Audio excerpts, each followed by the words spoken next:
Hello, fellow traders. 'Tis I, the Rumpled One, coming to you Wednesday, August the 12th. The year's 2020. Let's talk trading. It's the TRO Trading Boot Camp Part 3. I've been getting a lot of feedback. I guess some of you are getting it. In fact, one trader, I just got off the phone with him, and he said I could use his name and have permission, but I'm not going to embarrass him by name, even though he says it's okay. But he said that it finally hit him. Why was he letting a trade that was up 5 pips go to minus 40? And so now he's swearing by the exit playbook. In fact, he's telling other traders about the exit playbook. Because the thing that I really want you to understand today is that these videos are for educational purposes only, and your results may differ from mine. Trading's extremely risky. You can lose all of your money. If you need trading, investment, or financial advice, seek the advice of an accredited financial professional. So that was one of the things I have to tell you. But the thing is that a lot of traders are going to get bored. They get bored.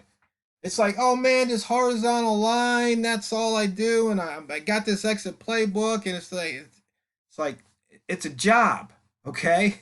This is not Vegas. This is not fun. This is a job. If you're wanting to trade for a living, if you're wanting to put food on your table and pay your bills based on the money you make from trading, then you've got to be serious about it.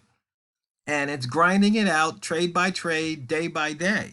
It's nothing exciting. You don't come to trading and looking for something new and exciting. No, you want the same old, same old. Because why? Because it's reliable. Because you've got statistics behind you. In fact, somebody wanted me to do some videos about statistics, and I've done lots, but we can still talk about it.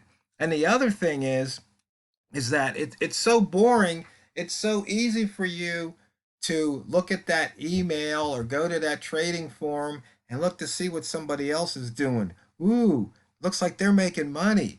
Ooh, maybe I should try that indicator. Let me add that to the screen. No! You do that, and out comes a 2x4, and I smack you upside the head. You're in this boot camp for a reason. Okay?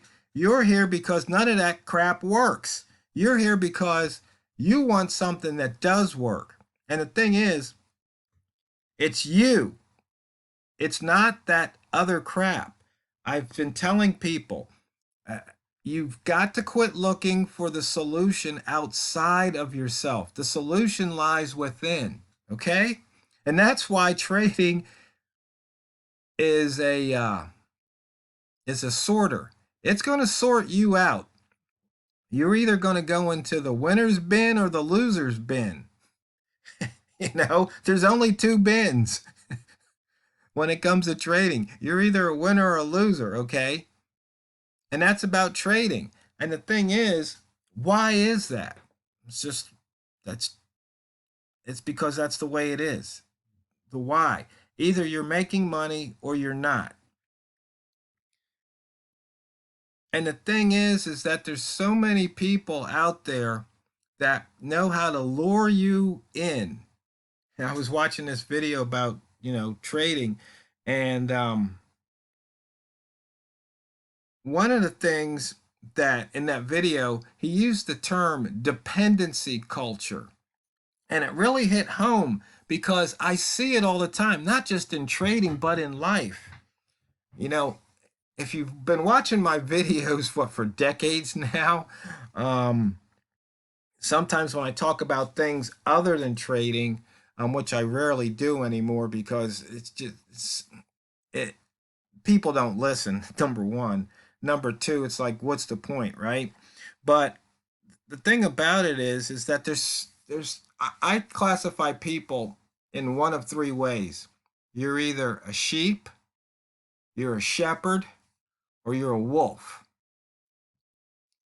And the thing is that there's so many sheep out there. They're looking for a shepherd to take care of them. It's a dependency culture. I see it all the time in the union. These people, they're dependent on somebody else to tell them what to do, how to think. No, in trading, you have to be independent. That's why I say you've got to figure some of this stuff out on your own. It's kind of like in the Matrix. I can show you the door, but you got to open it and walk through. Okay? I can unlock it, but you got to walk through. But this dependency culture, they keep you in there for weeks, for months. They want you to sign up for subscriptions. They want you to buy their stuff and keep coming back for more. No, I want you to be independent. I want you to learn just a few fundamentals. Got your exit playbook, that's one. You've got your, and part of that, ties into the risk management and money management. You know, I show you a few methods, how simple they are to trade, statistically based, and I start you out with something that's just so simple, so simple. I bet you, what was that? Was a fifth grader or second grader could do it. I mean, it's just so simple. Red at the line, you take the trade. Okay? Green at the line, you take the trade. Right there. Unfortunately, I missed by about 2 minutes. Had I had this screen up, we could have been short at 50. Somebody goes, oh, that's hindsight. No, this is what we do every day. We do the same thing every day in this trade. Price opens between two lines. We go long here, we go short there. Boom, that's it. Price opens between these two lines. It's green at the line, you go long. 10, 20, almost 30 pips that last hour.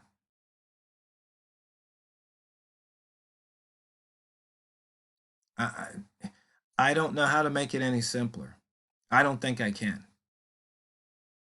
I know it's not pretty. I know it's not fancy. You don't have a bunch of cool things on the screen. In fact, we could get rid of a lot of these other things on the screen here because, as I've said before, we don't need them. We could get rid of the spread dots. We could get rid of this, the multimeter candle color. We can just get rid of all of these things right here because we don't need them. I'll leave the time up so you know how much time is left. But that's it.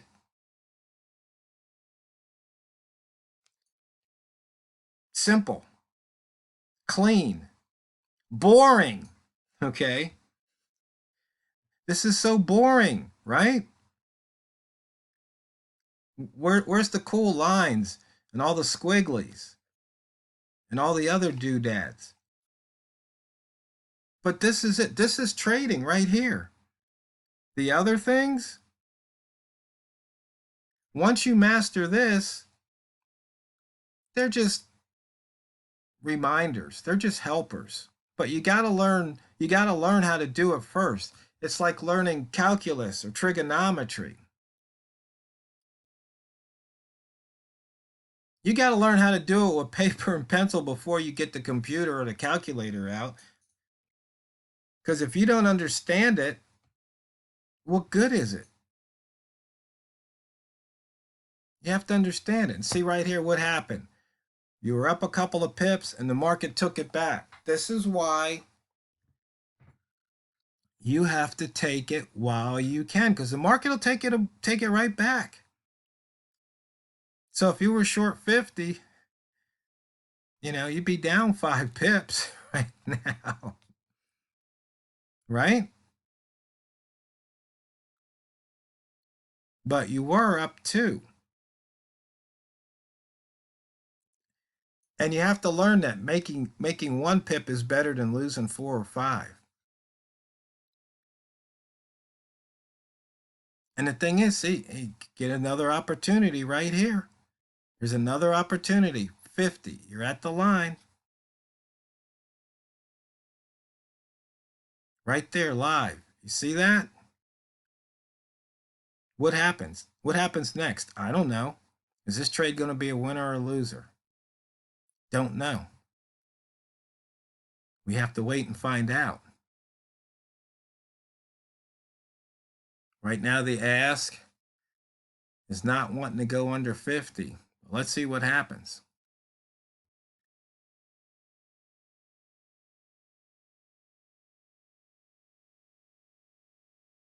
We wait. This is trading.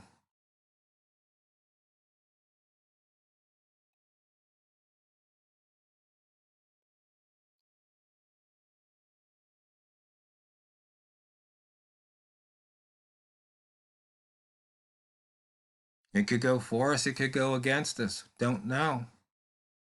But you see, this is what it's all about right here. And the thing is, hope is not a trading plan. It should be not part. It shouldn't be no part of your trading plan. That's not trading. Okay. So you might want it to go, but the thing is, you just have to trade the market. What's happening at the time? Oh, we just broke 50 on the ask. Right back above.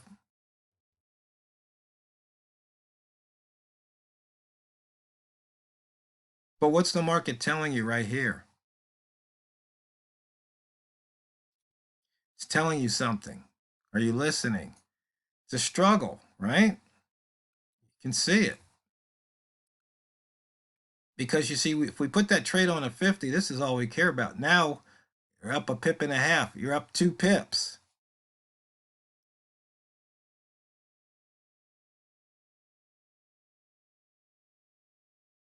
So right there, in what, about a couple of minutes, we've been watching this, I think, since what, 1802, so 6 minutes. Up, what, 2.7 pips, 2 pips, almost 2.9, now 3 pips. This is how it works. And the thing about it is, how does this work? Well, statistically, we know that the range of this candle during this hour most likely is going to be larger than 13. And if it's larger than 13, it can't stay within this 10 pip range. That's how statistics work. Now, we're not looking at the average range for all the candles. We're just looking at the range for the candle for this hour. What's the minimum? What's the maximum over the last 100 occurrences? Or what's the average? What is the percentile? What percentile is this candle in right now? Or if we look at all hours, what percentile is this candle in? Well, if we look at the smart range indicator, we would know. Let's see, do I still have that one around here somewhere? I may have taken it off. I don't think I have it on these charts right now. But since we're went through the charts, all the gaps have filled for the week. We are in the range of the first day of the week and the first day of the month. We're in that range, that opening range. For the day, we're down by 4 pips below the open. Inside bar a couple days ago, we're right there. We've got a bunch of pairs over 100, but for some reason, the pound is only at 62 pips. So I would imagine that could go across. You can see here we're cutting across the weekly open, missed the pivot. Rats, range is large enough, red rats feasting. Once again, we missed that pivot. We missed the pivot on the week. We took it out. In and out of that lower wick zone a whole bunch. And you can see here, if you stayed in that trade, you're up 5 pips. If you only need to make 10 pips, there's half. There's half of your daily goal right there. And you saw this took, no squiggly indicator was harmed in that. So you see, fellow traders, it's boring, but it's not what you trade, it's how you trade it. Now get out there and drain the banks. TheRumpledOne signing out.